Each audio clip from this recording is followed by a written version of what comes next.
السلام علیکم، میں ہوں اختر رضا ایڈوکیٹ۔ پچھلے ویلاگ میں ہم حکم امتناعی عارضی پر روشنی ڈال رہے تھے، اور آج کے ویلاگ میں ہم حکم امتناعی دوامی پر بات کریں گے۔ حکم امتناعی دوامی دوام سے نکلا ہے، ہمیشگی کے لیے، یعنی ایسا حکم امتناعی، ایسا عدالتی حکم جس کا فیصلہ ہمیشہ کے لیے کر دیا جائے، مکمل طور پر کر دیا جائے اور کوئی بات باقی نہ رہے، یعنی ایک ایسا کیس، ایک ایسا مقدمہ جو حکم امتناعی دوامی کے نام سے عدالت میں دائر کیا گیا، اس کیس کے اندر میں نے اپنا مدعا بیان کیا، میں نے اپنا کیس پیش کیا اور اپنے جو دعویٰ تھا اس کے کنٹینٹس میں تمام اپنی جو معروضات تھیں وہ میں نے پیش کی، اور اپنی زبانی شہادت پیش کی، اپنی دستاویزی شہادت بھی پیش کی، اپنے دعوے کے ساتھ جو میرے پاس مٹیریل تھا وہ میں نے لگایا۔ اس کے بعد جب عدالت نے دوسرے فریق، مطلع فریق کو طلب کیا، اور اگر وہ آ جاتا ہے تو وہ اپنا جواب دعویٰ اور جواب درخواست پیش کرے گا، اس کے بعد پھر دونوں فریقین کو سنا جائے گا، اور اس کے اندر اگر حکم امتناعی عارضی کا فیصلہ ہو چکا ہے تو اس کے بعد عدالت جو ہے تنقیحات وضع کرے گی، جو میرے مقدمے میں جو ایشوز ہیں، یعنی حل طلب مسائل ہیں، ان کو سامنے عدالت رکھے گی، اور جو معاملات جس کو مدعا نے ڈسپیوٹ کیا اور اپنا ورژن بیان کیا، اس کو سامنے رکھ کے عدالت تنقیحات وضع کرے گی، اور ایڈمیٹڈ فیکٹس کو چھوڑ کر جو متنازعہ فیکٹس ہیں، حل طلب مسائل ہیں، ان پر عدالت تنقیحات وضع کرے گی، ایشو فریم کرے گی، اور جو چیزیں، جو تنقیحات ہم نے ثابت کرنی ہیں اور مدعی پارٹی نے ثابت کرنی ہے، مدعی نے ثابت کرنی ہے، اس کو او پی پی کے نام سے، یہ onus to prove on plaintiff, یعنی وہ مدعی کی ذمہ داری ہوگی کہ وہ ثابت کرے، اور جہاں پر عدالت سمجھے گی کہ اس کا برڈن جو ہے ثابت کرنے کا، برڈن ٹو پروو ڈیفینڈنٹ پر ہے، تو وہ او پی ڈی کے نام سے تنقیحات وضع کی جائیں گی۔ اس کے بعد عدالت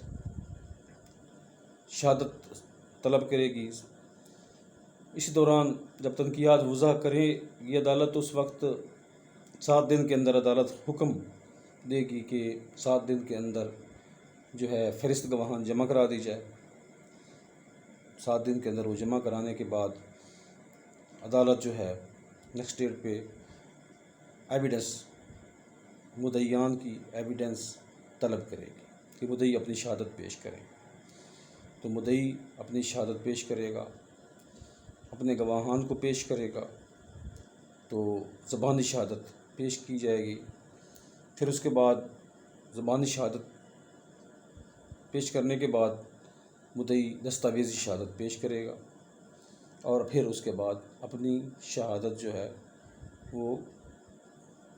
کلوز کر دے گا۔ اس کے بعد مدعا کو موقع دیا جائے گا، مدعا بھی اپنی شہادت زبانی اور دستاویزی پیش کرے گا،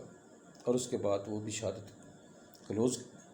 کر دے گا، اس کے بعد فائنل بحث پر کیس آ جائے گا۔ اب جو فائنل بحث ہوگی اس میں جتنی شہادت زبانی دی گئی ہے فریقین کی طرف سے اور دستاویزی شہادت دی گئی ہے، ان پر بحث ہوگی، اور تمام زبانی شہادت اور دستاویزی شہادت کو سامنے رکھ کر اگر عدالت اس نتیجے پر پہنچتی ہے کہ مدعی جو ہے اس کا دعویٰ مضبوط ہے، اس نے اپنی شہادت سے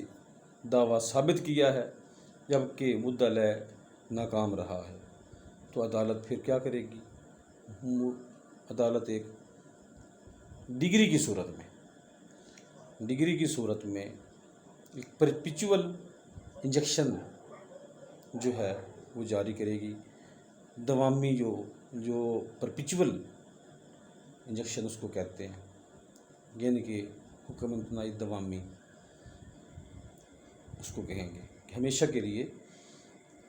عدالت نے حقوق کا تعین کر دیا ہے اور مدعی حقدار تھا، اس لیے مدعی کے حق میں یہ دعویٰ ڈگری کیا جاتا ہے۔ اگر عدالت مدعی کے حق میں دعویٰ یہ ڈگری کرتی ہے حکم امتناعی دوامی کا، تو اسی کو ہم کہیں گے کہ عدالت نے ایک پرپیچول انجیکشن جو ہے صادر فرمایا ہے۔ اب پہلے ویلاگ میں ہم نے حکم امتناعی عارضی پر بات کی تھی، اس میں ہم حکم امتناعی دوامی پر ہم نے بات کی ہے۔ یہ جو ٹاپک ہے دراصل حکم امتناعی کا، یہ ویسے کافی ایگزاسٹو ہے، ڈیٹیلڈ ہے، اس میں حکم امتناعی کی اقسام بھی آپ کو بتائی ہیں، پھر اس کے بعد کن صورتوں میں حکم امتناعی صادر کیا جا سکتا ہے، کن صورتوں میں نہیں کیا جا سکتا، کون سی قانونی اور کون سے غیر قانونی پہلو ہوتے ہیں جن کو سامنے رکھا جاتا ہے، تو ہر ویلاگ میں ہم اس کو الگ الگ صورتوں میں آپ کی سہولت کے لیے پیش کریں گے۔ تو آج جو ہے ایک مختصر طریقے سے آپ کو حکم امتناعی دوامی جو ہے وہ کیا ہے اس کے بارے میں بتایا ہے کہ حکم امتناعی دوامی عدالت کا ایسا فیصلہ ہے جو پرپیچول انجیکشن کہلاتا ہے، اور اس کا اس صورت حال کا عدالت جو ہے ڈگری کی صورت میں اظہار کرتی ہے۔ دعویٰ ڈگری کر کے مدعی کا، اگر ڈگری ہو گیا ہے تو مدعی کا جو فیصلہ ہے وہ ایک پرپیچول انجیکشن کی صورت میں گرانٹ کرتی ہے۔ تو حکم امتناعی دوامی دراصل دعویٰ حکم امتناعی کی ڈگری ہونے کا نام ہے، اور یہ ایک یونیورسل رائٹ ہے جس کو اگر آپ اس کو اپیل نہیں کرتے تو اس کو فائنلٹی حاصل ہو جاتی ہے، اور اگر آپ اس میں اپیل کر دیتے ہیں تو اس کے بعد بھی جو اپیلیٹ کورٹ حقوق کا اگر اس کو ایسے انٹیکٹ رکھتی ہے تو ڈگری اسی طرح انٹیکٹ رہے گی، اگر کچھ ترمیم کرتی ہے تو کم و بیش کر لیتی ہے تو بھی اس کی صورت جو ہے اس طریقے سے اسی شکل میں موجود رہے گی۔ اس طریقے سے جو ہے ایک مدعی ہے جو اس کے حقوق کا مستقل بنیادوں پر تعین کر دیا جاتا ہے، اسے حکم امتناعی دوامی یا پرپیچول انجیکشن کہیں گے۔ یہ بڑے سادہ الفاظ میں آج ہم نے حکم امتناعی دوامی کو ڈسکس کیا ہے،